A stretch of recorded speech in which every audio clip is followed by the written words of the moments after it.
So we're by the Flint Mill, and we are heading to Leek. Basically didn't make it down yesterday, and that's been disappointing. The boat that was behind us came up a little while after we arrived. Well, not a little while. It must have been like 4 or 5 hours later. Quite a few hours after we arrived. Like in the evening. To announce that they'd made it all the way down, and they'd made it all the way back, and the river stayed in red the whole time. So I'm glad that somebody made it down. I'm disappointed we didn't. We could have, obviously, but at the same time, seems like a really risky idea to go.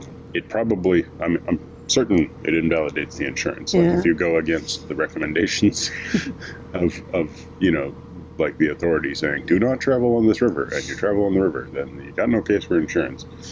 It is potentially dangerous. There's a weir down there, it just seems like a bad idea all around. I'm gutted we didn't do it, but I'm glad we didn't risk it, even though we found out that boat did it. Yeah, and today the weather is still forecast and scheduled to start going right to poop around noon, and so it's probably best that we just get up to Leek now. Yeah, and then we'll decide what to do, whether we'll just miss the Caldon this time and come back, or whether we'll come back this way and get the train from the bus from Leek. Unfortunately, one way or another, we are about to find ourselves in a convoy behind another boat. Which is only annoying because there's 3 locks coming up, but then after the 3 locks, I don't think there's any more locks. No. So, let's go and get in a convoy. Yeah. Slowly make it up 3 locks. All right, shall we go? Yeah.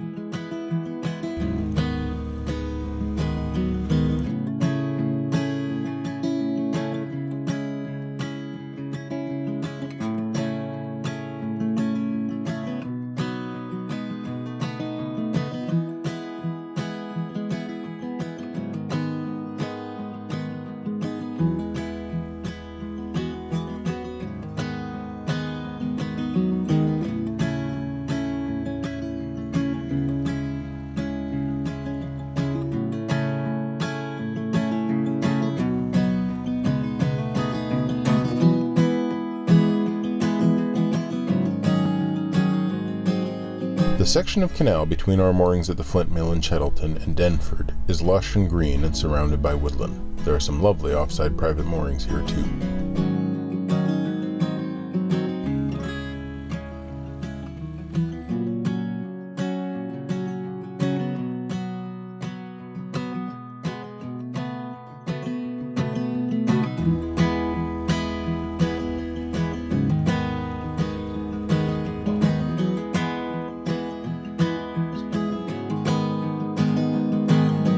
At Hazlehurst Aqueduct, we catch up with the boat that passed us this morning. They seem to be having some problems with the turn. As we're going under the aqueduct, we can't help but think how strange it is that in just a little while we'll be cruising across it.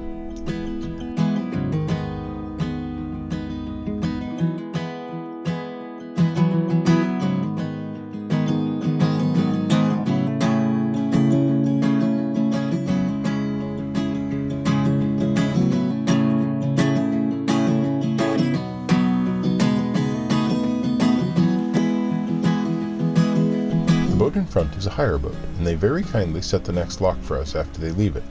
But we get held up due to a momentary error made by Joe on the bottom lock.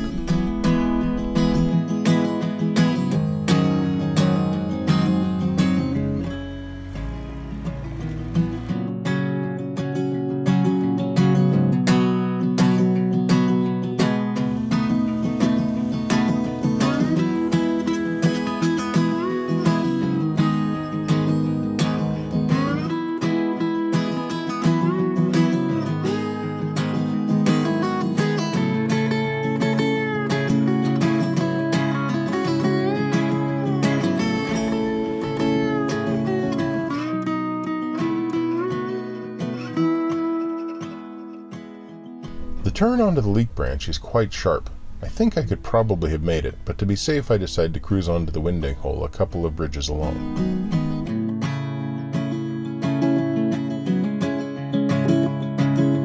Joe and George wait at the junction while I turn, which which is good because it means they are able to signal that a boat is coming out of the Leek Branch as I approach.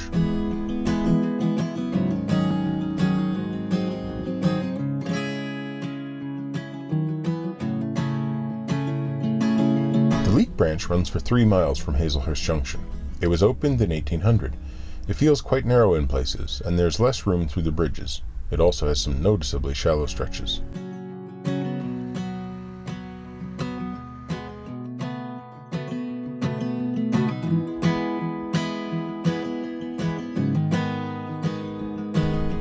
There's a very sharp turn, and then we go under a turnover bridge and immediately cross the Hazlehurst Aqueduct.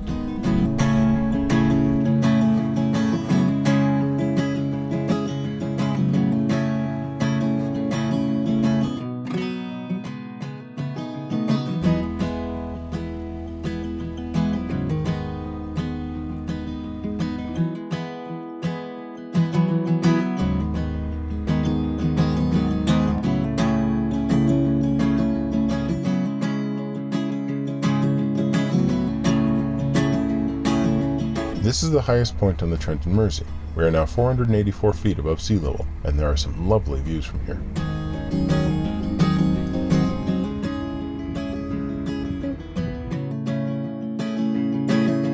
There are some large houses and cottages that back onto the canal here. What nice views they must have, too.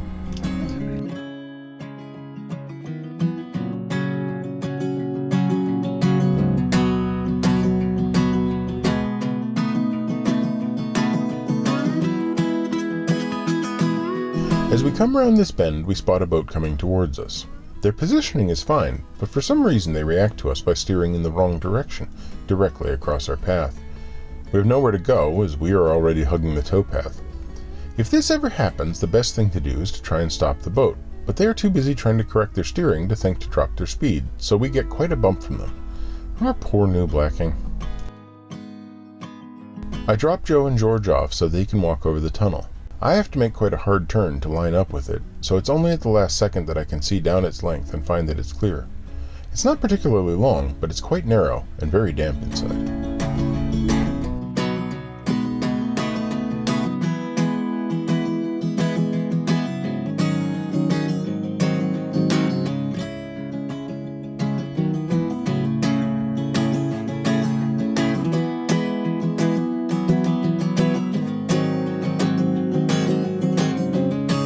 The branch used to run all the way to Leek, but the end was filled in the 1950s to make way for an industrial estate.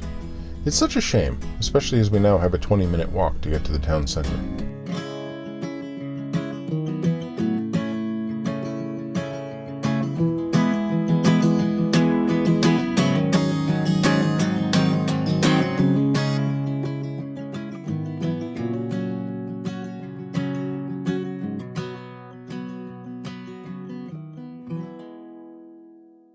So we have come up the Leek Branch and we have made it to the terminus. There isn't really a basin because the basin is apparently in Leek and was filled in a long time ago. Which is a shame. Yeah, it's a shame. The turning point for boats over 45 foot is back there. So we turned around and then just backed in. Yeah, reversed this far. It was a short cruise, but it was quite funny.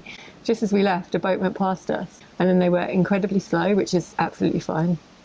So we caught up with them even though we left. Like, you went to take all those pictures and stuff. So we caught up with them before we got to the locks. So they may have been slow on the cruising, but my goodness, were they efficient at locking. They were in the second lock moving up as we came up the first lock. And then we came up the first lock slow. And we were both looking up at the second lock going, how the hell are they moving up so fast? And they, not only did they move up fast, but they started to set it for us. So they dropped it again after they'd gone up, and then they opened the gates for us. Which was super nice. And then Really we're sitting nice. there going, why are we not going up? At which point we discovered that one of the paddles on the downstream side had been left open. My bad. We drained a little bit of the pound. A little bit of the pound. Sorry about that. But we didn't during the Caldon Canal. So overall, not the worst thing. And then it was a sharp turn onto the Leek Branch, and I think you probably could have done it there. Yeah, well, it's not a marked turning point, and it's a very tight turn. And you don't know how shallow it's There's going a to be. total blind spot for you if you're turning onto the Leek, because there's a bridge that you can't see through from any position you're going to be in. So I was going to go down past the first bridge and to a turning point where I startled a very large number of ducks. Turned around and came back. And then nearly rammed somebody. Yeah, just as Michael was coming back, a little boat came out of the Leek Branch, and I couldn't tell what it was doing. And I told him that Michael was coming. In other words, you know, proceed with caution, because he could have been going like straight on down towards Michael, in which case he'd have had to move like over. Mm-hmm. But he was turning like to come back down the Caldon. But even though I told him Michael was there, he didn't look. And luckily Michael stopped, because I did some waving at Michael, and for some stroke of luck he understood what I was trying to say, even though he always complains about my...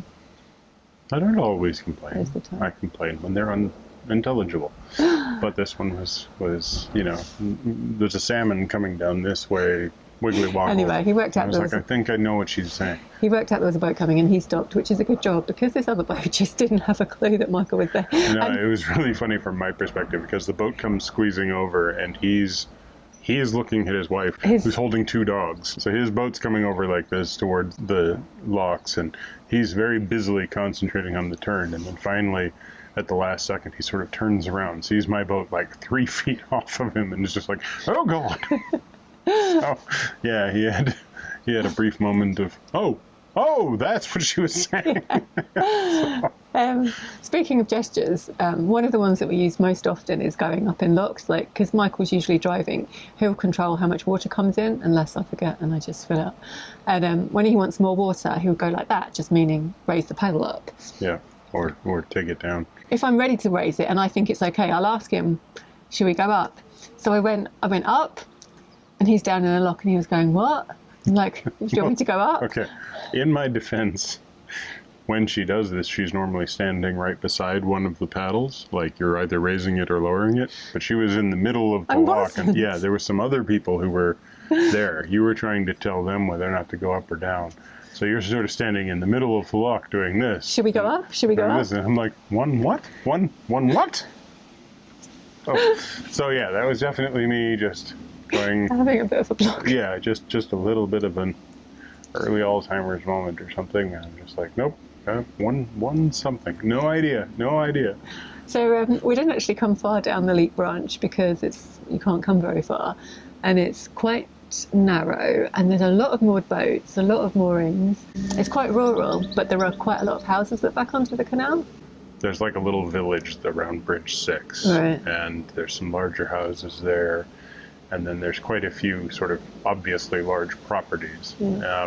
And yes, lots of moored boats. It's quite pretty. Yeah. I mean, it's definitely a very pleasing area, especially when we came around here and there's this big field and some horses in the field and stuff. And then at the last minute, you've got the tunnel to come through, which says it's got a 6-foot air draft, but it clearly has got a much higher air draft than 6 feet. When you warned me about the air draft, you were saying, you know, it says it's a 6-foot air draft. Well, I didn't really look at the tunnel. I just looked at the sign, and I'm like, we're 6'2" or something. But as you were saying it, I'm kind of coming across, and I can only see the entrance. And I'm like, well, it sure doesn't look like it's very short. And then I was like, it might get lower. And then I can see all the way down, and I'm like, yeah, I got no idea what they're talking about. Because I was actually in there, and I'm like, I don't think I can even reach the roof, and I couldn't. So yeah, it was definitely like, so that's the maximum craft size. Although, to be fair, maybe if you went vertically up from the water over that height out to the far edges, right, maybe. And there is some sort of a giraffe over there. It's a crane. Oh, it's a crane. So the good news is, I think this point, we need to double check, but I think this is another place on the Silver Propeller challenge. Yeah, we made it here, and we've ticked off one more Silver Propeller, so that's cool. Woohoo! So into town, and then a decision about whether we're going to get the bus from here or whether we're going to push all the way back to Stoke. And importantly, we are going to find a pizza shop. And Michael's heard there's oatcakes here, so... Which is even better. Better than pizza. I'm going to bring back a pizza, bring back an oatcake, wrap the pizza in the oatcake. Yum, yum, yum. So on that note... On that note, thanks for watching. If you think the idea of an oatcake pizza is good, thumbs up. If you don't make a comment down below. Yeah. And otherwise we'll get loads of thumbs down. Yeah, lots of thumbs down. No thumbs down for the oatcake pizza idea. I think it's a taste sensation waiting to happen. We'll let you know. But in the meantime, if you want to find out, you're going to have to subscribe and click that bell to get the notification when the taste test comes out. Nicely done. Yeah? I don't think I'm actually going to wrap up a pizza in an oatcake. It's like you threw me off because I'm like, yeah, I want an oatcake and I want pizza. I want an oatcake, pizza. I want a poke cake. There we go. Poke cake. A pizza cake. Pizza cake. Pizza cake!